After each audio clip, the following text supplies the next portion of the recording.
Hello, thanks for stopping by. I'm going to preface this video with two things. One, this video started in the middle of a taxi because I forgot to turn on the camera. Oops.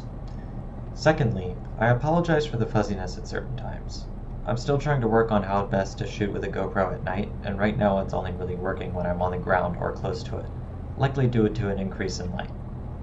So with that out of the way, let us continue. Today's video is a flight I took from my home airport, KLAF, or Purdue University Airport, to Anderson Municipal Airport, or KAID. This was my first flight out to Anderson, and I must say that I want to make this a regular route, as the cities between Lafayette and Anderson were magnificent to see at night. Unfortunately, I wasn't able to get another sunset slot for the plane, but it worked out in the end as I didn't have to do any extra takeoffs or landings since all counted towards nighttime.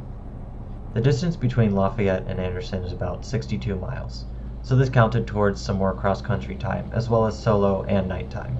A triple whammy, if you will. I made this flight in Vader 98.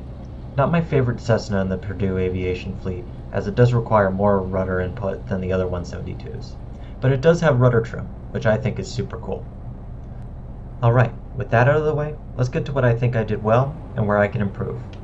Starting off with getting my takeoff clearance. I took just a bit too long to read off the instructions from the controller and ended up getting my clearance cancelled due to landing traffic. That's why we see a sudden lurch here in the video. I'm a little disappointed that I took a few seconds too long and ended up having to wait a bit longer, but the optimistic part of my brain wants to say that things like this happen sometimes, and to let it go. After a slightly longer than expected takeoff roll, climbing to 3,500 feet and heading on to Anderson went off without a hitch.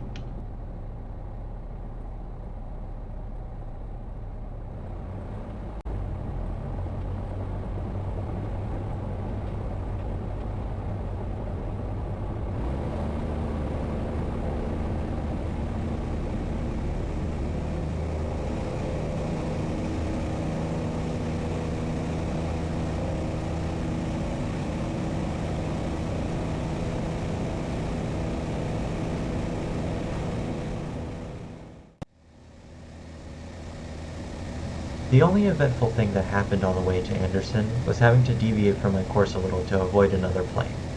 I did have some trouble maintaining a straight course though, as the plane seemed to want to roll to the left a lot, and I ended up overcompensating a little bit. It's possible that this left rolling tendency was a figment of my imagination, and was just due to not having a visible horizon. I think next time I'll focus more on my instruments. Another reason for my inability to keep a fairly straight path is probably due to me not compensating in my course for winds. I'll be sure to do that next time.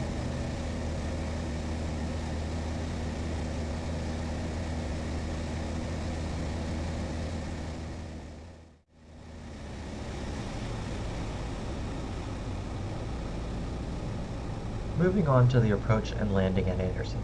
I was quite happy with how it went.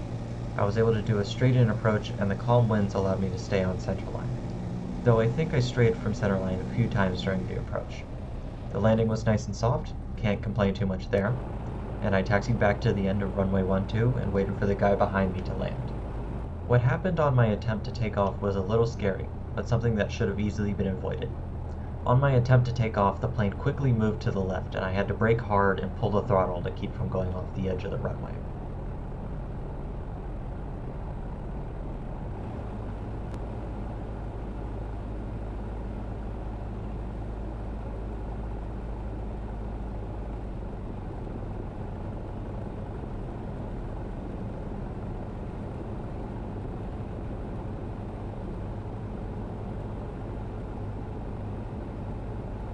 I'm a little ashamed to let this happen, but after looking over the footage again, I'm pretty sure I know what happened.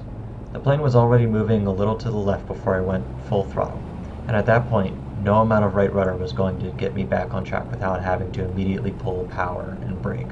Looking back, I should have been more aware of the plane's direction, and I should have verified that I was moving down the center line before pushing full throttle. I'm glad I caught the mistake quickly enough to not run off the edge of the runway. After that debacle, I got the plane back on track and made sure that the plane was pointing down the center line before using a lot more right rudder than I expected to get off the ground. I elected to head straight back to Lafayette because runway 12 at Anderson didn't have a functioning PAPI, and Lafayette did. On the way out, I decided to climb to 8,500 feet because I thought it'd be cool.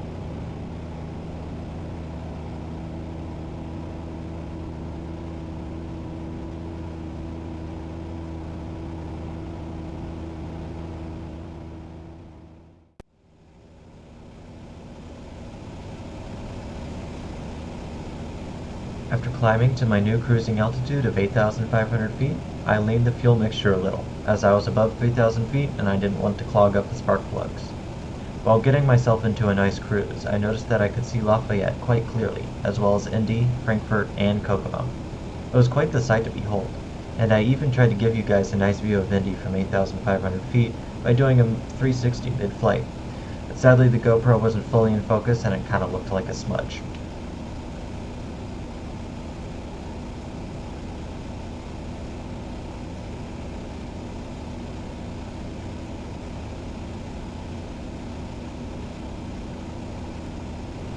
After a nice 360, with Lafayette in sight, I was mostly able to navigate without the use of ForeFlight or the plane's GPS. At least I thought so. ForeFlight shows my path being a little wiggly after the 360, but I attribute this to me trying to line up for a straight-in approach for runway 28.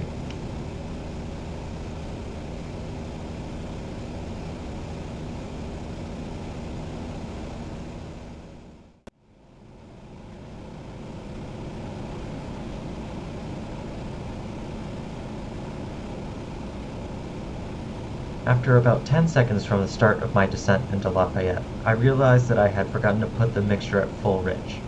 I'm disappointed in myself for doing this, but I'm happy that I caught it before an engine out occurred. I think I realized it when I did a mental check, saying, I should run the checklist, and immediately looked down at the mixture control. This just goes to show you that you should always, always, always run your checklists. I need to get better at that. A few minutes after I started my descent into Lafayette, the controller switched the airspace from Delta to Echo, so I wasn't going to be able to ask for a straight-in approach. But there were like 3 planes all within 5 minutes of landing in the airspace, and I was at least 15 minutes out, so I figured I'd be able to continue with the approach. And as far as the approach goes, it wasn't too bad.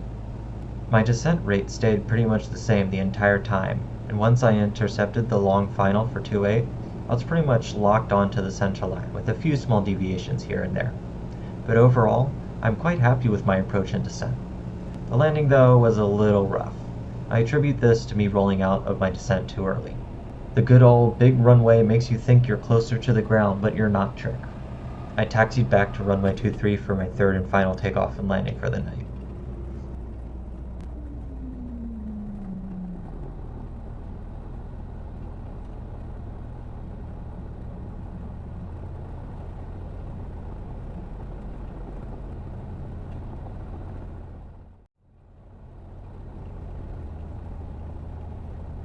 This takeoff was pretty much exactly the same as the first from Lafayette.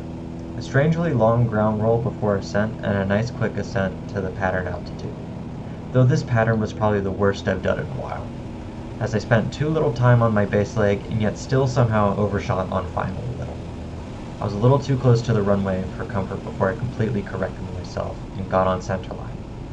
I found myself saying just before touching down that I probably could have initiated a go around. I'm angry at myself for not going around and trying again. I need to start following the age-old adage. If you are wondering if you should go around, go around.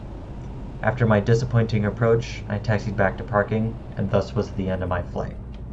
Thanks for watching.